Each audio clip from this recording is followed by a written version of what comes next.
ক্লান্ত হয়ে বলছে কিছু খাওয়া যাক। তিনজন টাকা পয়সা কালেকশন করে নিয়ে এসেছে 4টা রুটি।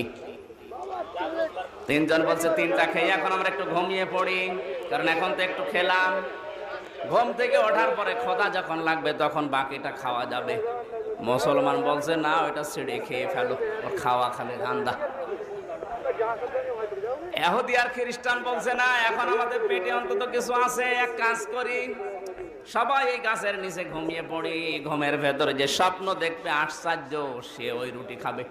মুসলমান বলছে আমার কোনো অসুবিধা নেই, ঘুমাও। সবাইকে ঘুমের ভেতরে দিয়ে ও কিন্তু ঘুমায় না, ওঠার পরে রুটি খেয়ে এবার ঘুমিয়ে আসে। খ্রিস্টান উঠে ডাক দিয়ে বলছে কই, তাড়াতাড়ি ওঠো। কেন? আমি আশ্চর্য স্বপ্ন দেখলাম, দেখে আমি প্রথম আসমানে আমার নবী সাল্লাল্লাহু আলাইহি সাল্লাম আমারে ডাক